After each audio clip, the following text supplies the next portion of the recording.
هاي، هيدا فيديو تعريفي. إذا شخصيتك مثل شخصيتي فلازم نشرفها.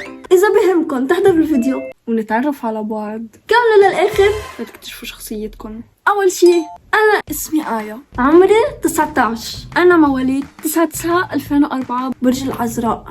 أنا ما بأمن بالأبراج، غير مرتبطة ولا حتى عندي حبيب ولا حتى بدي. أنا من لبنان. قطة سما. مطربي المفضل هو وائل كفوري، وما حدا بحب يسمع معي أغاني. أنا صف 12، صح عمري 19، لازم أكون هلأ بالجامعة. ظروف خلتني أسقط سنتين، مرة بسبب التنمر بصف الخامس، ومرة كسرت وركي بصف السابع. مهنة أحلامي هندسة طيران، بس رح فوت على الجامعة هندسة معمارية عشان الماني. هندسة الطيران كتير غالية. بحب ألبس رسمة بس ما عندي ولا قطعة رسمية. هذا يعتبر رسمي أو صح رسمي. مثل ما قلت لكم أكتر مطرب بحبه هو وائل كفوري. ما بحب الأغاني الجديدة أبدا، بس إذا حدا عم يسمع بسيره بسمع معه، بس إنه أنا دبورهم مستحيل. المطربين أو المغنيين اللي بسمعهم غير وائل كفوري هن عبد الحليم، هاني شاكر، تامر حسني، جورج وسوف، فيروز، إذا بدكم أم كلثوم، كاظم الساهر بس ما كتير، مصطفى قمر، عمرو دياب، إيهاب توفيق، وديع الصافي. هول أكتر شي يعني بعد ما خلصوا. وعماد عبد الحليم كمان أغاني كتير حلوة. محرم فؤاد، فريد الأطرش، فايزة أحمد، نجاة الصغيرة، وشادية، صباح فخري، وحورية حسن. بس تقريبا هو أكتر شي. أكتر حيوان بحبه هو الفهد. والطاووس لعلمك هاي العنكنزة النمر مش شيتا. شو خصك انت؟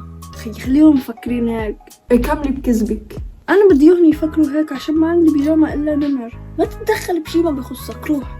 كنت عم حاول أنصحك على فكرة. خلص شكرا. رح تطرقني بشي شغلة؟ طيب شكرا.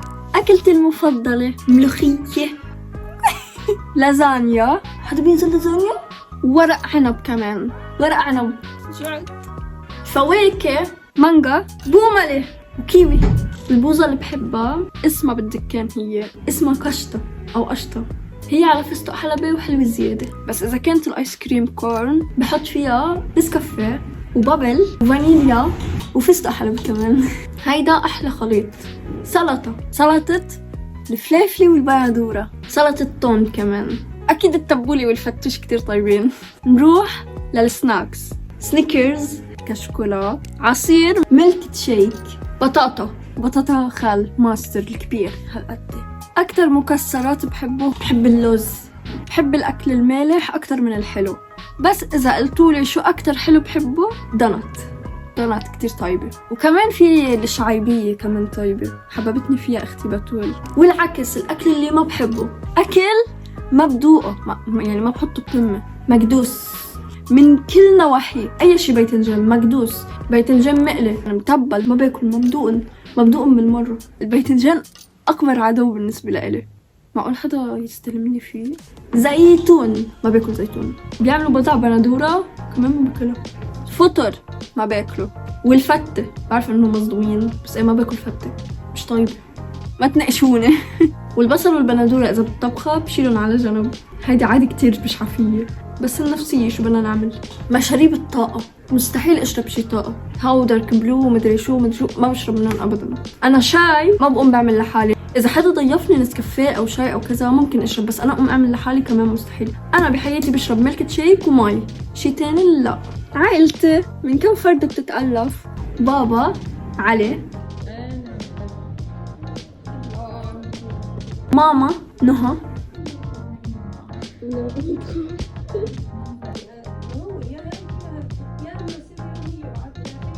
اختي الكبيرة زهراء، انا آية، اصغر مني اختي بتول،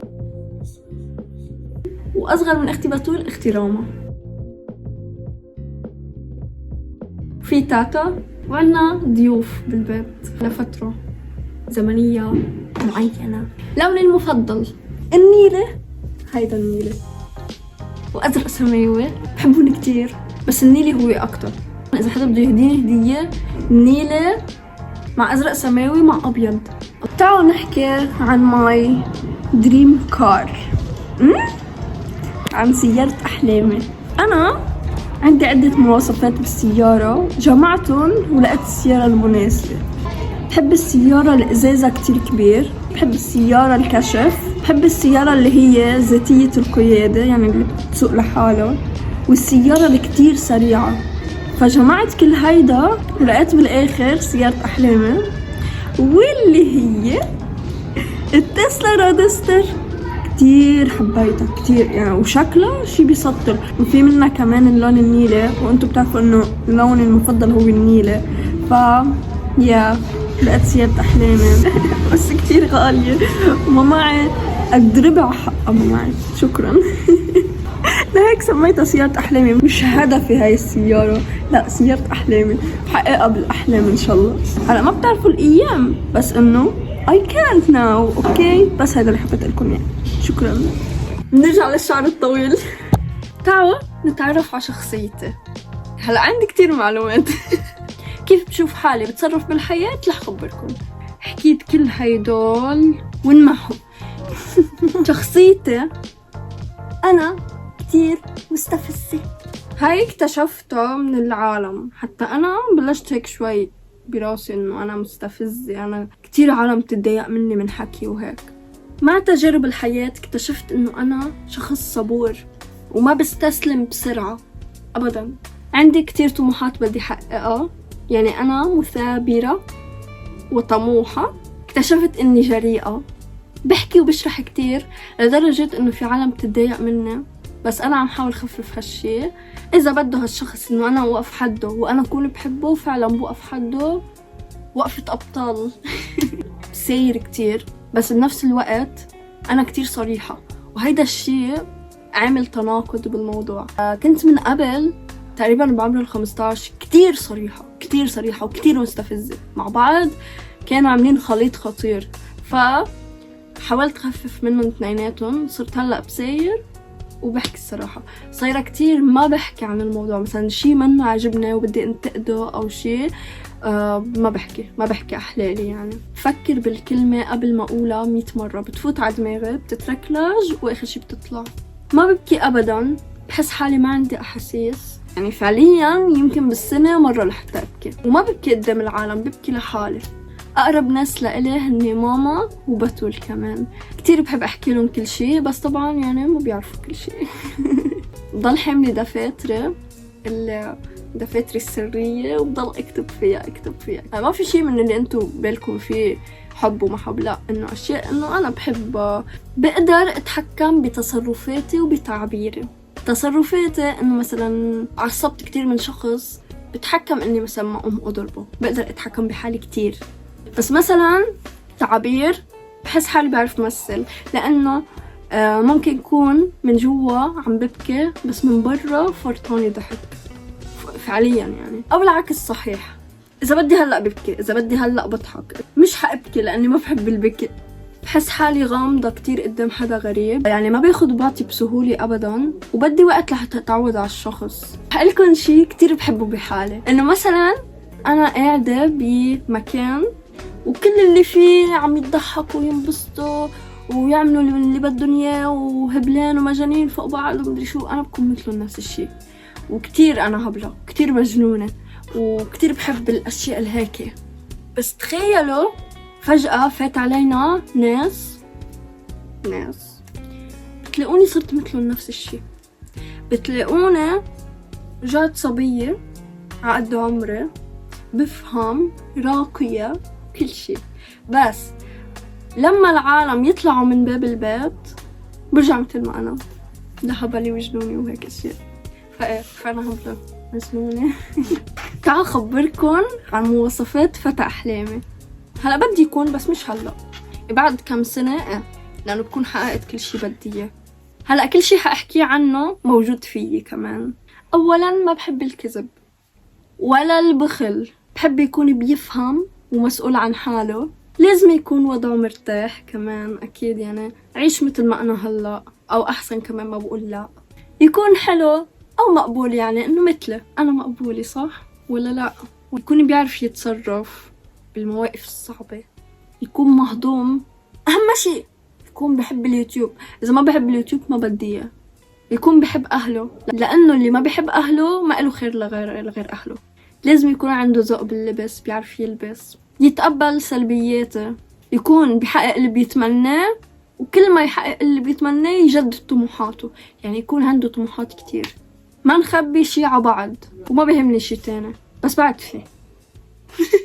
يكون مغامر، بحب يكتشف كل شي ويجرب كل شي، من النوع الهادئ، وكمان ما بيأجل الشي لبكرة، كل شي بوقته بده يصير، كل شي بوقته الصح.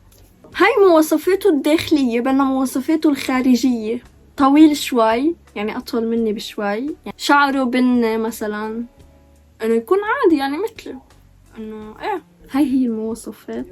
لأنه بتخيل حالي بصير مشهورة، كتير عالم حيطلبوا مني مواصفات فتاة أحلامي، فخلص قلت لكم إياهم من هلأ، مزبطيتكم من أول ما بلشت القناة.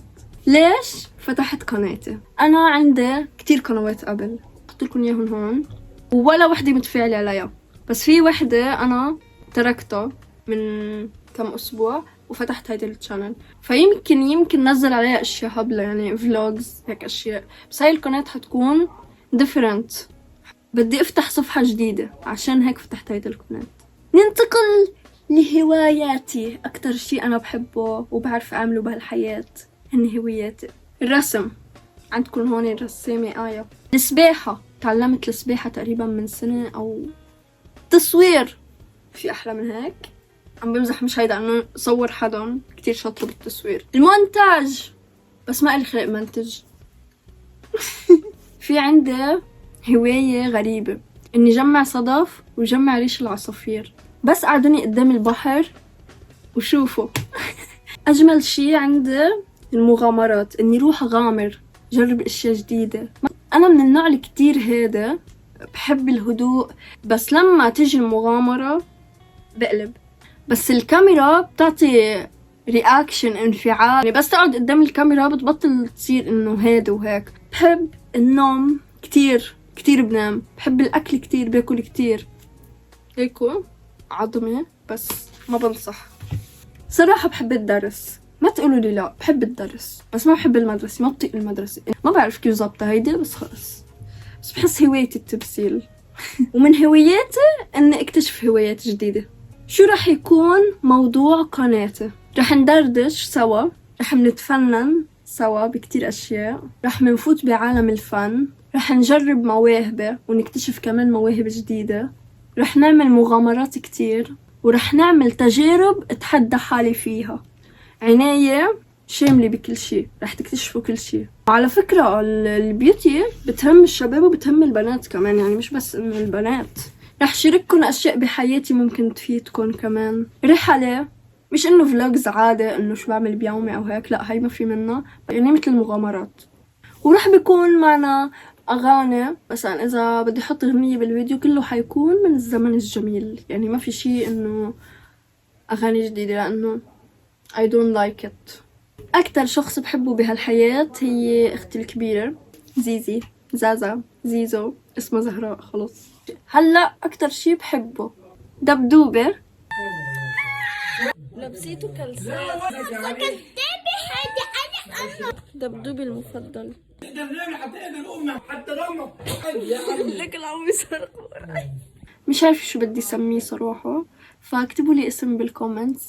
هلا انا مسميته سليم، اوكي، بس اذا انتو عندكم اسم خرج دبدوب خبروني. والحلق هيدا اللي ما بشلحه ابدا، لانه هدية من ماما عيد ميلادي، حتى الدبدوب هدية من ماما عيد ميلادي. وتليفوني الايفون لانه هدية من بابا، كتير بحبه كتير، هو اللي عم صور فيه هلا. وبحب البحر كتير، بحب البحر والشروق والغروب. الصدف والريش والبحر والشروق والغروب هاو كتير بحبهم، وما حدا يناقشني لانه كتير حلوين. اكتر شي ما بحبه هو المدرسة.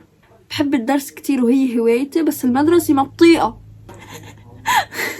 اسمعوا هاي، رح احكيكم عن امراضي. هي اشياء رح اقولها عشان انتم ما تكتشفوها لحالكم، يعني خلص انه بدل ما تعذبوا راسكم هي ده كذا وهي خلص بتعرفون هلا فرد مرة. سوري.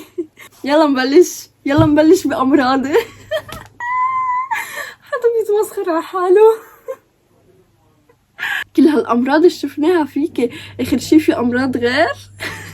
يس في. فضحتي حالك يا آية. يعني هاي اشياء رح اقولها انا قبل ما انتو تلاحظوها لحالكم. فيلا نشوف. عندي ضعف نظر. اوكي عندي يمكن صاروا 3.5 ب3.5 فايه، وان شاء الله عندي عملية قريبا. عندي اسيد على المعدة بسبب ملح الحامض، انه كنت اعمل سلطة بندورة وفليفلة وحط فيها كتير ملح الحامض، وكل يوم بالليل اعملها، فصار عندي اسيد على المعدة. وهلا عندي كمان حساسية على كتير اشياء، بهارات وعلى البيض والمرتديلا وهيك اشياء. اوكي وعلى الحار كمان، ما بيسوي لي الحار ابدا. داينتي بتلتهب اذا لبست غير دهب، فيا عريس انتبه. ايه دهب بس، ما بلبس شي تاني. انا كسرة وركة وقريبا عندي عملية، انه كسريته وعملي عمليتين ومصلحيته، وهلا عندي عملية جديدة كمان لصلحه بعد. خلينا شوي نبعد عن الأمراض. كان عندي مقولة كتير شهيرة، واللي هي هاي وقت كنت كتير استفز أهلي ورفقاتي وهيك، فكنت أقول انزلي يا دمع العين. هاي مقولة كتير شهيرة عندي، يعني بس شوف حدا مقهور أو كذا بلش قله انزلي يا دمع العين، بصير غني له إياها ومدري شو، فبكر دموعه.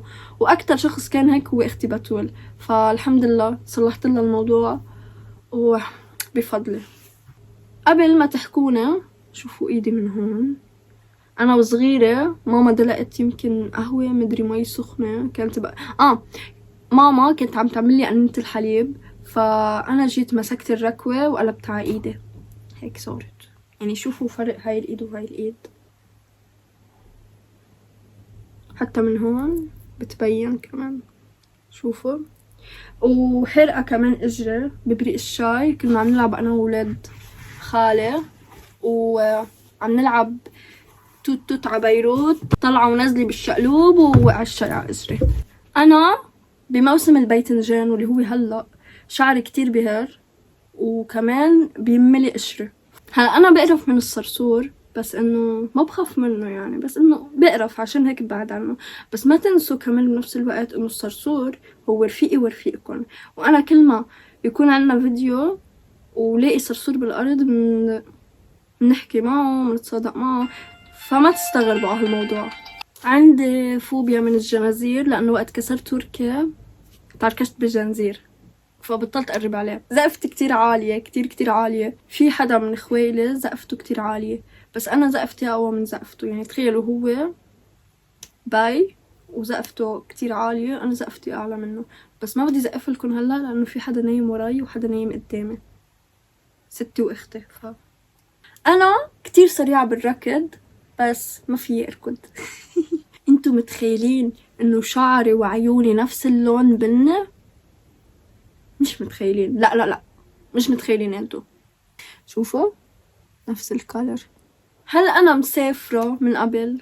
لا، بس انه انا رايحة على سوريا. ما بعرف اذا هيدي بتعتبر اني مسافرة او لا، من لبنان على سوريا، لانه بالسيارة. بس بلا تعتبر انه انا مسافرة على سوريا صح؟ بس انا وصغير كتير، وان شاء الله في سفرة قريبة، بس لحتى تخلص هويتي اكيد رح ارجع اروح على سوريا انا واهلي كلهم.